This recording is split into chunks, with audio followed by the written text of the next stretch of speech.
Ayan, for today's video, para na naman tayong tutubi ngayon, ano. Masakit kasi sa mata.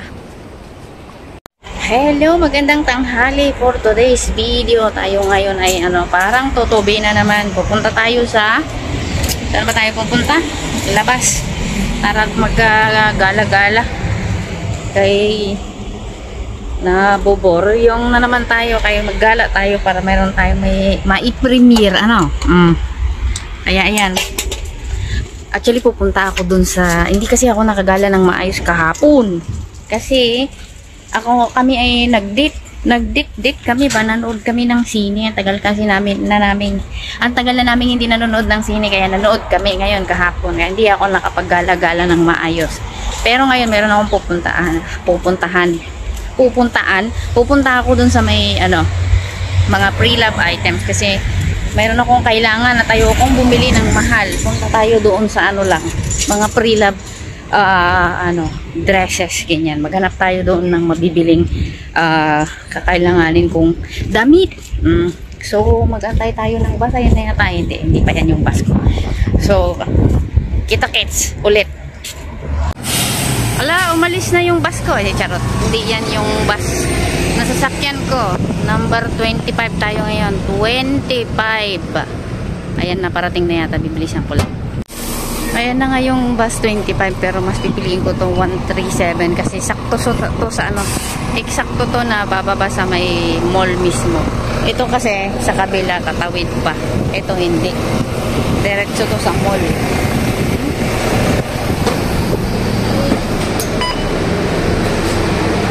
O, diba? Ako lang mag-isa. Doon sa kabila, ang dami nila. O, ako lang mag-isa ngayon. Sarili ko. Parang hinayon ko lang yung driver ko mag-isa, So, pupunta ako doon sa may mall. Kasi nandoon yung tinatawag na Refash.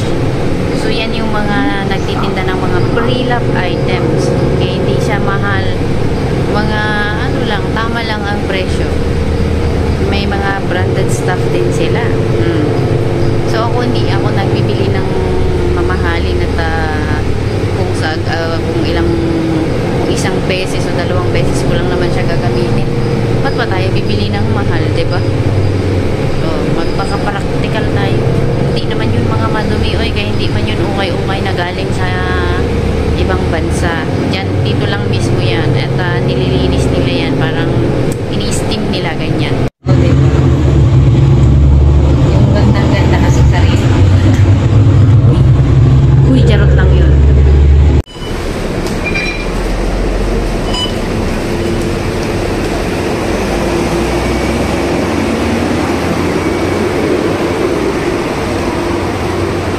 Ayan, nakarating na nga tayo dito sa may Bedok Mall. Ayan, papasok nga ako sa loob. Ay, sakto naman, buti kumain na ako sa bahay. At sarado ang food court. Siguro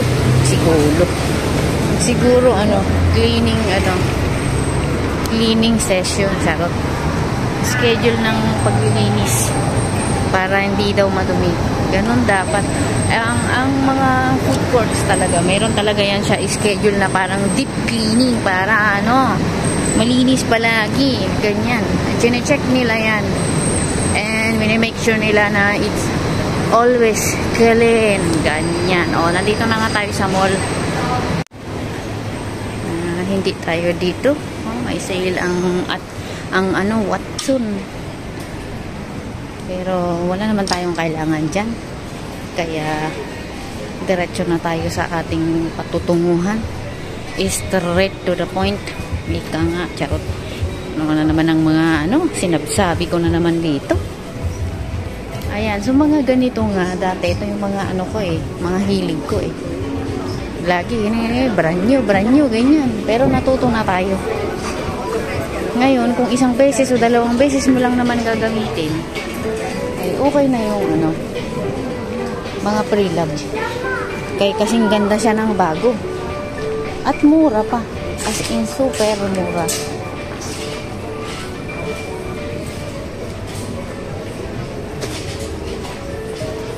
At ito na nga yung pupuntahan ko. Ayan siya.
At wala nga akong nabili. Kaya wala man akong nagustuhan. Kaya ako'y aalis na. Pupunta ako sa may supermarket instead. Okay. Doon naman ako may bibilihin. Kaya layas na. Ang ganda ng ilawan dito sa mall. Di ba? Ang liwanag. Kitang-kita ang aking mukha. Para akong nakapelter. Ang ganda ng liwanag dito eh. Di ba? Ito yung tunay na kulay pag sa labas. Sa loob ang ganda ng ilawan doon pagdating dito sa labas, madilim ka pala. Charot. Yung sinasabi ko, naglilinis sila. So dito nga sa mga coffee shops dito, meron silang mga schedule sa paglilinis. Ayan closure of Bedok Interchange for cleaning works. Yan. Ganyan. Wina-wash nila yan. Para laging malinis kasi kainan yan. Ganito dito. Ito na. At walang laman itong area na to.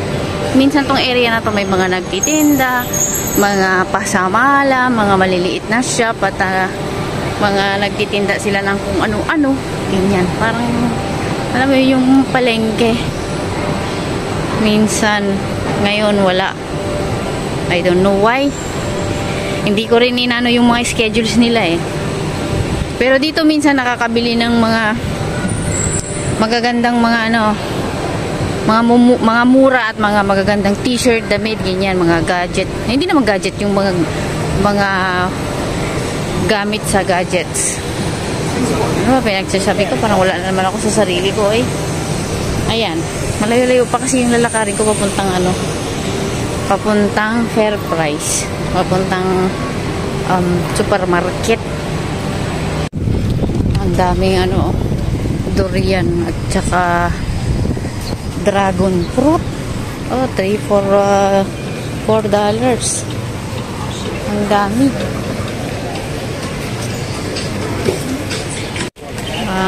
Ayan nga yung sinasabi kong Fair Price na pupuntahan kong supermarket. Pero bago ako pumunta dyan, dito muna ako dahil mayroon akong bibilhin. Pwede din naman akong pumasok dito sa side entrance.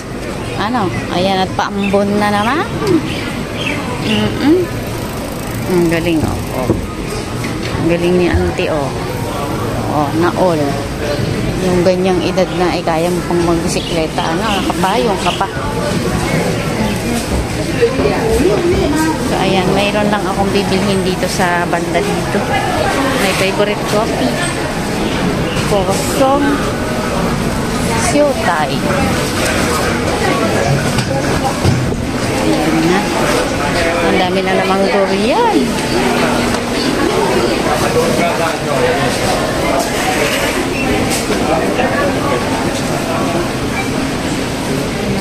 Malakas na yung ulan.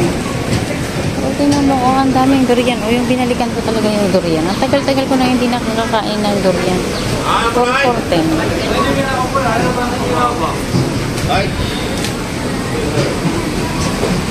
Iba-iba ang presyo, iba-iba din ang lasa, syempre. Alam na this. Ayan. Bilhin ko muna yung kailangan kong bilhin bago tayo mamili ng iba-iba pa. Ang sadya muna natin ang ating unahin. For the meantime, bye-bye muna. And magandang araw sa inyong lahat. Bye!